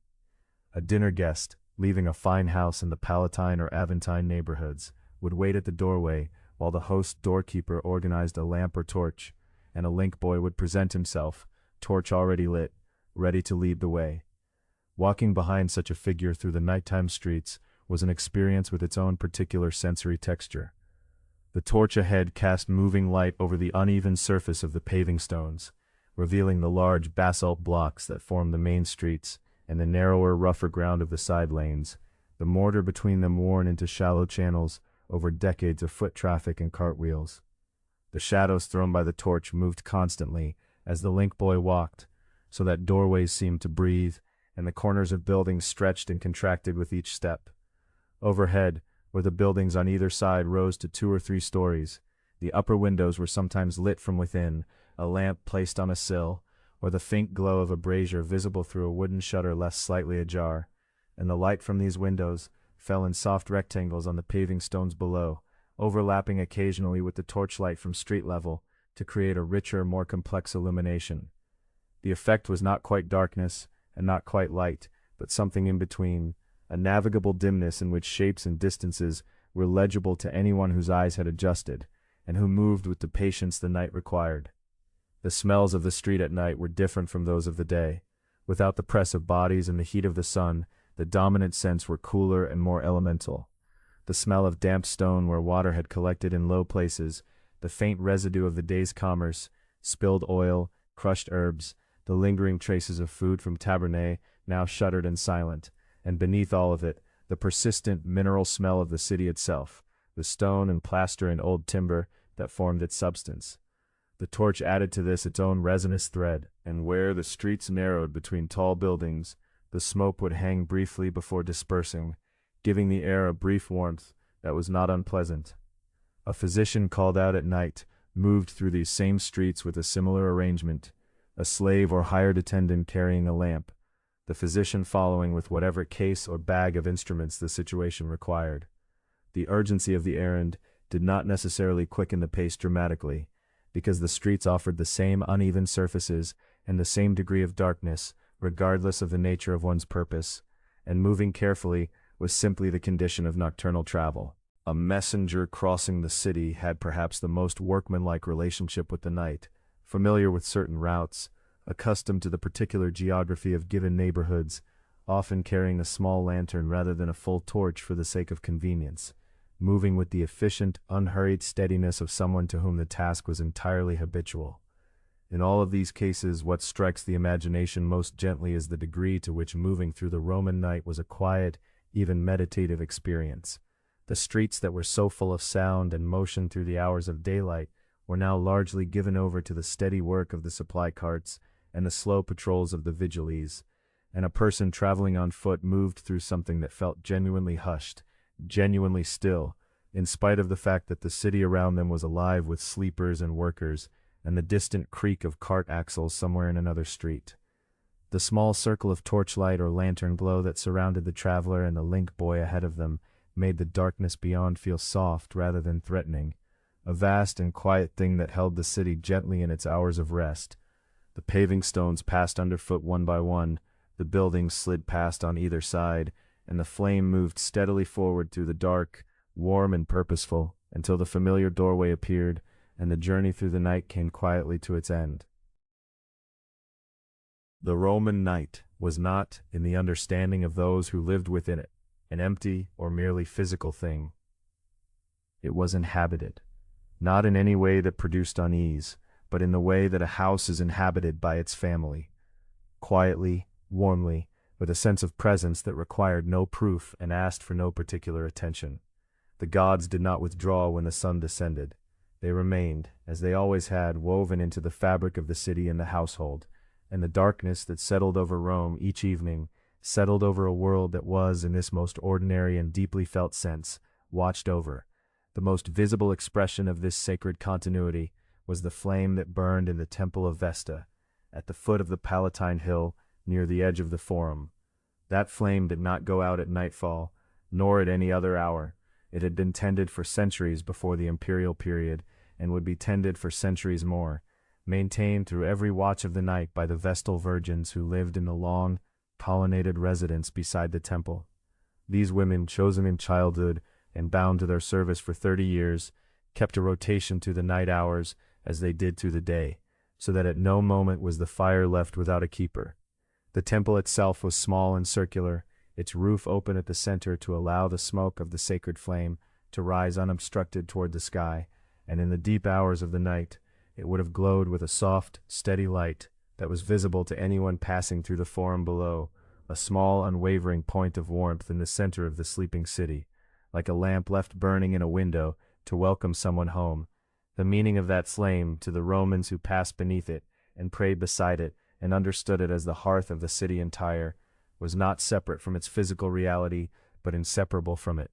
It was both fire and symbol, without any awkwardness between the two, both a practical object and the living sign of Rome's continuation, its safety, its divine favor. To keep it burning was to keep something essential intact, and so the Vestals moved through their nighttime duties with a care that was neither anxious nor performative, but simply thorough. The way any skilled and devoted keeper tends a flame they understand to be important, checking the fuel, adjusting the wick, reading the quality of the light, with eyes long practiced in its particular behavior. Further into the streets, in the corners where roads met, and where the city's dense web of alleyways intersected, there stood the small shrines of the Lares Compitales, the guardian spirits of the crossroads, whose images were set into niches in the walls, or housed in modest little aedicules of painted plaster and terracotta tile. These crossroad shrines were a feature of nearly every neighborhood in Rome, tended by the local communities, sometimes by the residents of the surrounding insulae, sometimes by the freedmen and slaves of the quarter who formed their own small collegium for the purpose. By day, offerings of garlands and small cakes and wine were left at these shrines. At night it was common for a lamp to be burning before them, a single small flame in its terracotta cup, casting its light onto the painted faces of the Lares, with their dancing postures and their drinking horns, onto the serpent that often wound along the base of the image, a sign of the earth's generative, protective power. These lights were not theatrical or ceremonial. They were simply kept as a matter of course, as part of the ordinary maintenance of the neighborhood's relationship with its protectors. Inside the homes themselves, the lararium served much the same purpose at the household level that the crossroads shrine served in the street. The lararium was the small household shrine found in most Roman homes. In a modest Insula apartment, it might be no more than a painted panel on the wall of the kitchen or the main room, showing the lares flanking the genius of the householder, with a snake below and an altar between them. In a wealthier domus, it might be an elaborate miniature temple of carved stone or stuccoed brick, set into a wall of the atrium or positioned in the garden colonnade where it would catch the morning light. Before this shrine, Many households kept a lamp burning through the night, a practice that was both pious observance and something more intimate, a way of maintaining the sense that the household gods were present and attentive, even as the family slept, that the protection they offered was continuous and did not require waking eyes to remain effective. The last act of many a Roman householder before sleep was to pause before the lararium to pour a small libation of wine or oil into the shallow offering dish at its base, to place there a pinch of incense, or a sprig of rosemary, or a few grains of spelt, the simplest and oldest of Roman offerings, unchanged in its essentials for generations. The prayer that accompanied this offering would most likely have been brief and quietly spoken, a murmured acknowledgement rather than a formal recitation, the kind of words exchanged with someone familiar and trusted, a request for the household's protection through the night, a thanks for the day that had passed without catastrophe, a word for the children sleeping in the next room, or for a member of the family who was traveling, or for the business of the coming day. Then the lamp was checked, its oil sufficient, its wick properly set, and the householder moved away towards sleep, leaving the small flame to its vigil. There were nights, too, when the sacred dimension of Roman life expressed itself more publicly. Certain festivals and religious calendars called for nocturnal processions, for rites conducted in the hours after dark, when the gods of particular mysteries were understood to be most present or most accessible. On such occasions, torches would be lit and carried through the streets in long, quiet columns, the light of them flickering on the walls of buildings and on the faces of the participants, the smell of resinous wood smoke drifting through entire neighborhoods. These processions were generally orderly and measured, moving with the particular gravity of communal religious feeling, many people together, united by a shared attention directed towards something beyond any one of them. Even on ordinary nights, without procession or festival, the sense of divine presence in the city was sustained by the accumulated weight of all these small lights, the flame before the lararium, the lamp at the crossroads shrine, the glow from the round roof of the Temple of Vesta.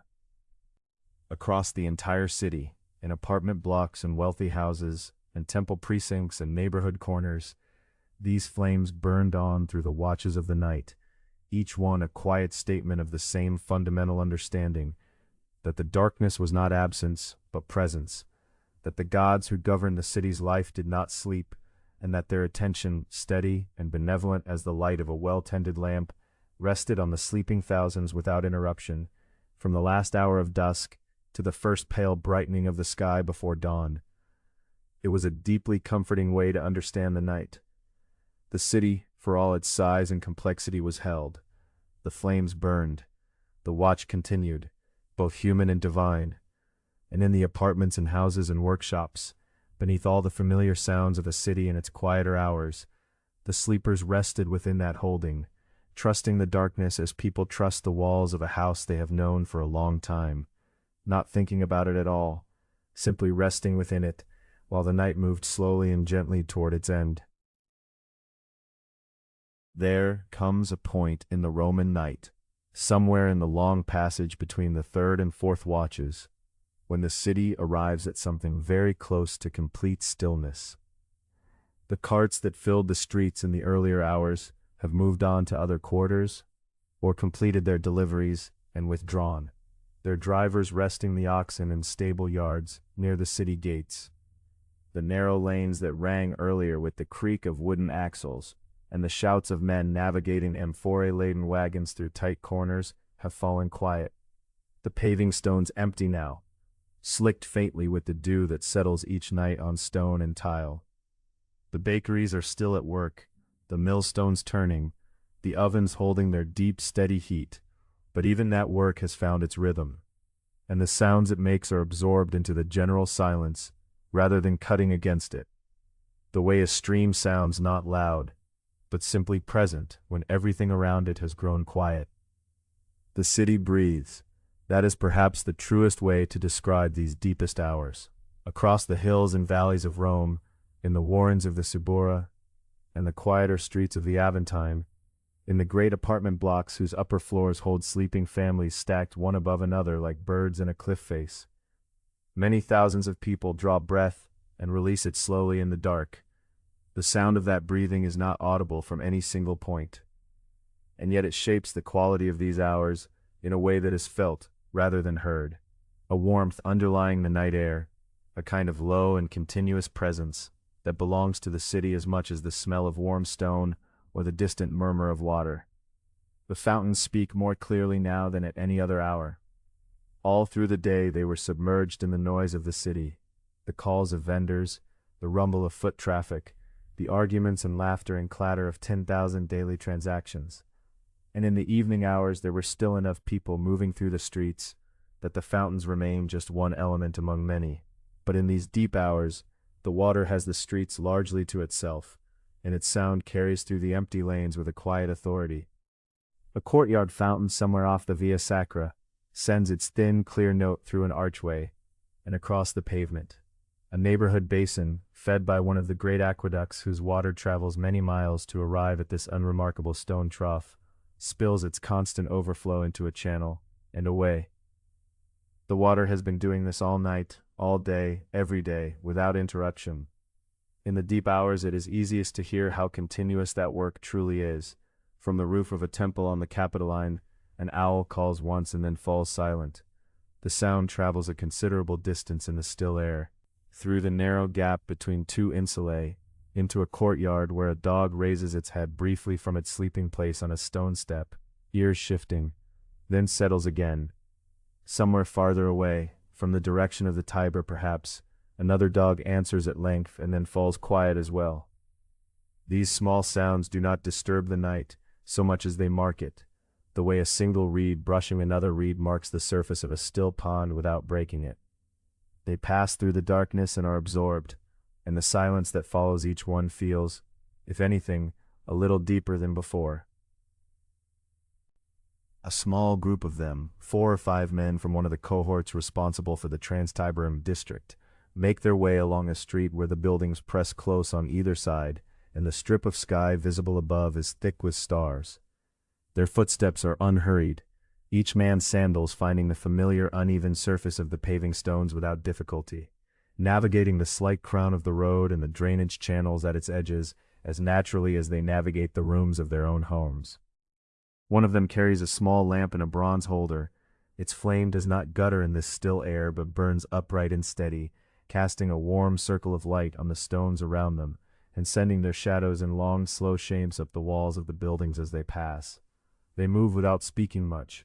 There is not much to be said at this hour that was not said during the earlier part of the watch, and the particular quality of the deep night encourages a certain companionable quiet, the kind that develops naturally among men who have spent many hundreds of hours walking these same streets together through the dark. One of them pauses at a doorway, notes that the bolt is drawn and the door firmly shut, and moves on. Another glances up at a window on the second story of a building they pass, where a small lamp burns behind what appears to be a piece of oiled cloth, stretched across a wooden frame. The lamp is very low, its oil nearly exhausted, the flame reduced to a thin trembling thread of light. It will go out before morning most likely, but there is nothing alarming in that, nothing to suggest carelessness or urgency. Someone simply did not refill it before sleeping. The vigils note it and continue, their lamp swinging slightly now as the man carrying it adjusts his grip, sending a brief ripple of shadow along the wall and then steadying again into stillness. High above the rooftops, the stars have continued their slow turning. The Romans know these patterns well, the great wheeling figures that mark the seasons and provide, for those with the knowledge to read them, a kind of clock by which the progress of the night can be measured.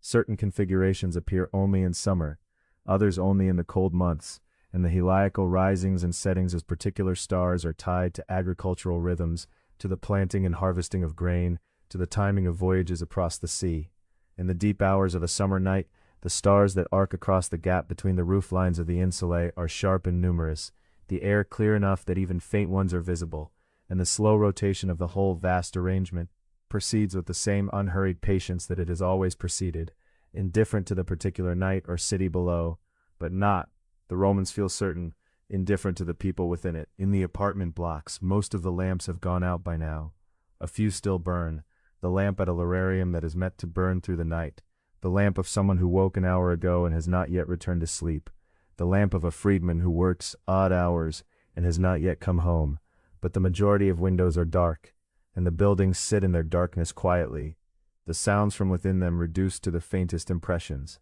a child turning on a sleeping pallet, the creak of a wooden beam cooling in the night air. In a wealthy Domus on a quieter street, the atrium pool holds the reflection of the stars visible through the compluvium above. The water is perfectly still. The mosaic floor at the pool's edge is cool underfoot, though there is no one walking across it at this hour. In the garden, the herbs that were placed in orderly rows have released their fragrance into the night air, something sharp and green from the rosemary, something softer and more complex from the lavender, and the smell drifts through the colonnade and into the rooms beyond, where the household sleeps in its various quarters. A cat, resident in the garden, sits on the low wall of the central planting bed and watches the darkness with the patient, half-lidded attention that cats bring to darkness everywhere, in every city, in every age. It does not move. The garden is entirely still. This is the city at its most rested, not emptied, not abandoned, but simply and deeply quiet, full of sleeping people, full of burning lamps and flowing water and slow stars, held in the particular grace of these unhurried hours, between the last movement of night and the first stirring of dawn, resting within itself as a single vast and breathing thing. Sleep, in the understanding of those who lived in the ancient city, was not simply an absence of waking. It was a passage into a different kind of presence, a state with its own terrain, its own inhabitants, its own forms of communication between the human world and whatever lay beyond it. The Romans held this passage with a certain reverence, or at the very least with a serious attentiveness, and the hours given over to sleep were understood to carry a weight and a significance that did not diminish simply because the eyes were closed. Dreams occupied a particular place in Roman thought. There was a long and carefully considered tradition, inherited in part from Greek sources and in part from something older and more local, that held certain dreams to be genuine messages sent by the gods, or by the spirits of the dead, or by the dreamer's own divine protector, the genius that attended every living person through the years of their life. A dream that arrived with unusual clarity, with vivid color or precise speech, with a sense of weight and certainty that ordinary dreaming did not carry, might be treasured and remembered, spoken of quietly at the morning meal, perhaps eventually written down, or shared with someone skilled in interpretation. There were people in the city, thoughtful men and women, who had studied the older texts, who had learned the classifications and the symbols, to whom such dreams might be brought, much as one brought a difficult letter to someone who could read it more fluently than oneself. Not every dream was thought to carry this kind of meaning.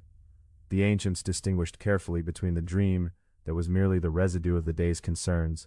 the merchant who dreamed of figures in a ledger, the baker whose sleeping mind replayed the rhythm of kneading,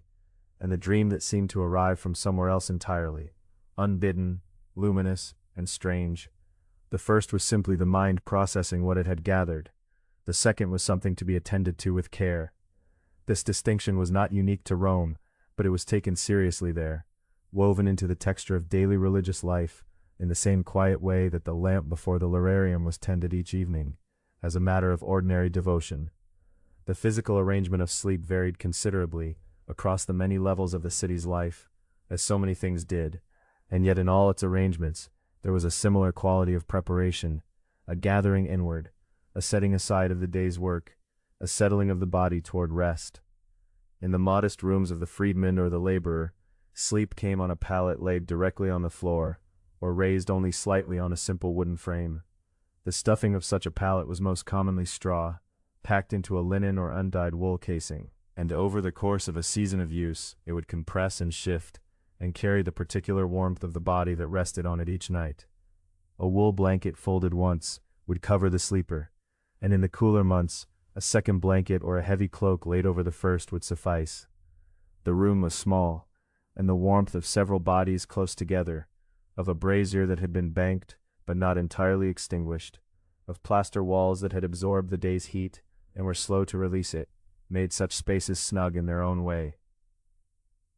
The lamp, if there was one, would have been extinguished before sleep, or left to burn down on its own in a safe place on the shelf, and the room would be dark except for the faint light that might come through a high, small window, or through the gap beneath a door. In the home of a merchant or a prosperous craftsman, the sleeping arrangements were somewhat more considered. The lectus, the Roman sleeping couch, a piece of furniture that served also as a place to recline during the day, would be fitted with cushions of wool or sometimes feather-stuffed linen, and the frame might be of carved wood, plain but solid, raised on turned legs. A linen sheet and one or two wool coverlets completed the arrangement, and the room itself would be furnished with a small table and perhaps a chest of cedar wood where clothing was stored against insects and damp. In many such households, the sleeping room was positioned away from the street to reduce the intrusion of night sounds, and the closing of a heavy wooden door gave the chamber its own particular quiet. In the most prosperous houses, the cubiculum of the master or mistress of the household was a room of genuine comfort. The bed frame might be inlaid with tortoiseshell or ivory, the mattress stuffed with wool and laid over with linen of a finer weave, the coverlets dyed in warm colors, the deep reds and ochres that wealthy households favored for textiles. Curtains of wool or linen hung from a rail above the sleeping alcove, and when drawn, they created an intimate enclosure within the room, softening sound and holding warmth. The floor might be of mosaic, cold underfoot in the deep hours, but by the time sleep arrived, no one was stepping onto it.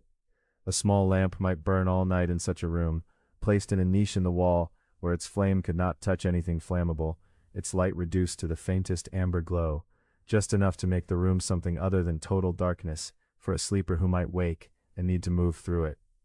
The Romans, it appears from what the writers and poets of the period recorded, commonly experienced sleep not as a single unbroken span, but as two distinct intervals of rest, with a quiet period of waking between them. This interlude, arriving perhaps an hour or two after the first sleep had run its course, was not considered a disturbance or a disruption. It was simply part of the night's natural shape. A person waking in this interval might lie still for a time, listening to the sounds of the household around them, or rise and sit quietly in the darkness, or light a small lamp and attend to some gentle task, a few lines of writing on a wax tablet, a moment of private prayer before the household shrine. The mind in these interstitial hours was thought to be particularly clear, receptive, and open, and it was perhaps in this quiet waking that the most significant dreams of the night were later recalled, still vivid from the second sleep that followed. Some households, particularly those with knowledge of the medical traditions that circulated through the educated classes of the city, kept preparations intended to ease the passage into sleep, dried herbs steeped in warm water and taken before resting. Chamomile was one such herb, its small daisy-like flowers dried and stored in pottery jars, its infusion mild and faintly sweet. Lettuce, which the physicians noted had soporific properties, appeared in various preparations. Lavender, already present in the garden for its fragrance and its utility, was also thought to settle the nerves when the scent was present in the sleeping room. These were not dramatic remedies but quiet ones, domestic and familiar, the sort of knowledge passed from one household member to another over many years. And so the rooms of the sleeping city are each in their own way warm and still. The straw pallet carries the impression of the body resting on it, rising and falling in the slow rhythm of deep breathing. The lectus holds its sleeper within a nest of folded wool, limbs relaxed, face turned toward whatever portion of the dark seems most restful. Behind the curtained alcove of the wealthy cubiculum, the coverlets barely move. A lamp burns in its niche, the small flame perfectly steady, casting its amber light on the painted plaster of the ceiling above, on a vine pattern, on stylized birds, on the softly curved shapes that a craftsman laid onto wet plaster years ago, and that have watched over the sleep of this room ever since.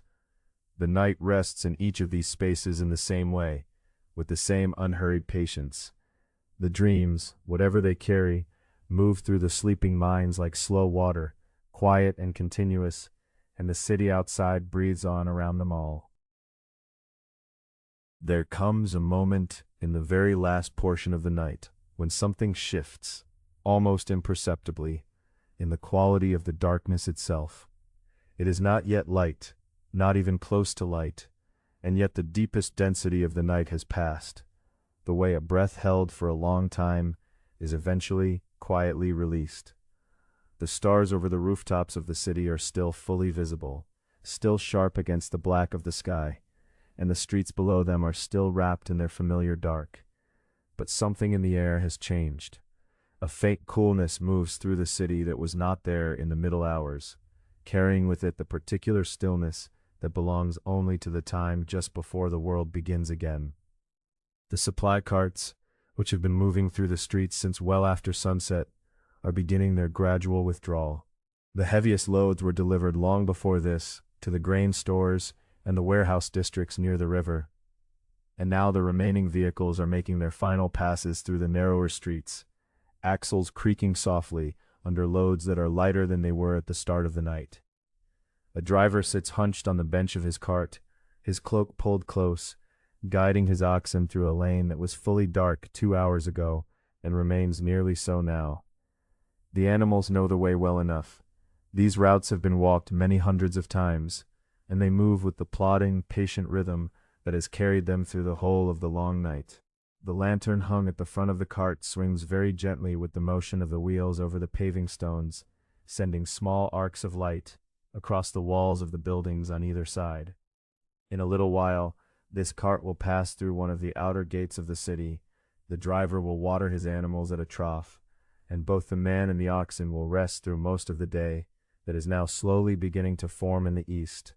In the bakeries, which have been awake and working since the deep middle hours of the night, the ovens have reached the steady, even heat that the bakers have been coaxing them toward since before midnight. The millstones have done their work. The flour has been sifted and measured and turned into dough in the great ceramic vessels, and the dough has rested and risen in the warmth near the oven mouth, and now the first loaves are ready to be drawn out. A baker works a long-handled wooden paddle, the peel, beneath the loaves and draws them forward through the mouth of the oven with smooth, practiced movements. The loaves come out deeply golden, with a hard crust that makes a soft, hollow sound when tacked. Steam rises from their surfaces in the cooler air near the oven door. They are set on the wooden shelf at the front of the shop, row by row, still too hot to handle, but already perfect, ready for the first customers who will arrive with the dawn. The smell of them filling the whole street outside with something warm and yeasty and deeply settling. The baker will have dozens more out before the first customers arrive, and the first customers will arrive soon. The sky above the rooftops is changing now. It is a change that happens by such small degrees that it is difficult to say at what precise moment it began, but somewhere in the east, beyond the hills and the walls and the long distances of the countryside, the absolute black of the night sky has moderated into something that might charitably be called a very deep blue. It is barely distinguishable from black. A few of the stars in that direction seem slightly less sharp than they did an hour ago, slightly more absorbed into the field of the sky rather than standing out from it, and this alone is enough to signal, to anyone who has watched enough dawns, that the turning is underway. The Vigiles, who are still on their rounds in this final watch, move through the quietest streets of their district. The city around them is as still as it will be at any point in the day now beginning. The hours of deepest sleep just now giving way in slow increments to the first restlessness of approaching morning. Some of those sleeping in the Insula apartments will begin to stir, without quite waking, turning on their pallets, drawing a blanket more closely around themselves against the pre-dawn chill. A child on an upper floor makes a small sound in her sleep, and then is quiet again. The Vigiles pass below without hearing it, their sandals on the paving stones, a sound so familiar to this street that it registers as part of the silence, rather than an interruption of it. A water carrier is already making his way toward one of the city's many fountains. He carries his 2 vessels on a yoke across his shoulders. The vessel's empty now, swinging lightly with each step. He walks with the particular ease of a person who has made a journey so many times that it requires almost no attention, the body simply knowing where to turn, where to step slightly wider, to avoid the worn edge of a particular paving stone, where the lane narrows before opening again into a small square. The fountain in this square runs all through the night, fed by one of the great aqueducts that bring their water into the city from the hills and springs many miles distant. The sound of it, A steady, continuous pouring of water, over the lip of the basin into the pool below, is one of the sounds that has been present all night, though there has been no one here to hear it for several hours. The water carrier sets down his yoke, and fills his vessels methodically, the water very cold at this hour, his breath visible in small clouds in the air above the fountain. When the vessels are full, he lifts the yoke back to his shoulders, and begins the return journey, the weight of the water settling into his muscles with the familiar heaviness that his body has long since learned to carry without strain. At a temple not far from the forum, a priest has arrived before the first light. He moves through the outer precinct in the dark with only a small lamp to guide him, but he knows every step of the path from the gate to the temple door, every worn place in the paving, every column base beside which he passes. The morning rites must be prepared before the sun rises, the altar cleaned, the sacred fire attended to, the offerings of grain and oil and flowers set out in their proper order. He works in the particular quiet of a person performing familiar sacred duties, his movements neither hurried nor especially slow, simply continuous and sure. The interior of the temple holds the residual warmth of the previous day, the smell of incense and old stone, and the lamp oil that has been burning in this place for years beyond counting. He tends to each task in turn, and outside, the sky continues its slow and patient transformation from deep blue towards something that might eventually become gray. In a colonnaded street near the edge of the Forum district, a school teacher arrives at the doorway of the space where he holds his lessons. His students will not come for some time yet, but he has always preferred to arrive in the dark and arrange his things, his tablets, his stylus, his copy of whatever text is currently under study, before the noise of the day begins. He unlatches the door and sets it open, and the air moves through the doorway with the freshness of the pre-dawn morning, carrying the smell of the stone street, and faintly, from somewhere not very far away, the unmistakable smell of new bread. The sky is distinctly gray now in the east. The stars have retreated almost entirely from that quarter of the sky, and the rooftops of the buildings on the eastern side of wider streets are beginning to be visible as shapes against the growing light rather than as absences of darkness. The first birds have begun to call from wherever they have rested through the night. A few quick notes from somewhere among the roof tiles, answered from across a courtyard, and then another answer further away. The sound spreading gradually through the city, the way warmth spreads through a room when a brazier is lit. The light comes fully in its own time, as it always has. It moves first along the tops of the highest buildings, touching the terracotta roof tiles with a warmth that is almost amber, before it reaches the streets below. Then it fills the upper stories of the apartment blocks, the light finding its way through narrow windows to fall on the faces of sleepers who are almost awake, on the cold remains of last night's small fire, on the lamp that has burned through the night in its corner and is now almost unnecessary. Then it reaches the streets, and the paving stones come into their full color again, the gray and tan and warm brown of the stone worn smooth by 1,000 years of feet, and the city is visible once more in its entirety,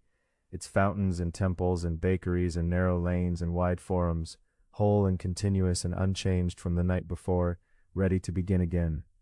The long, quiet night has completed itself, as it always does,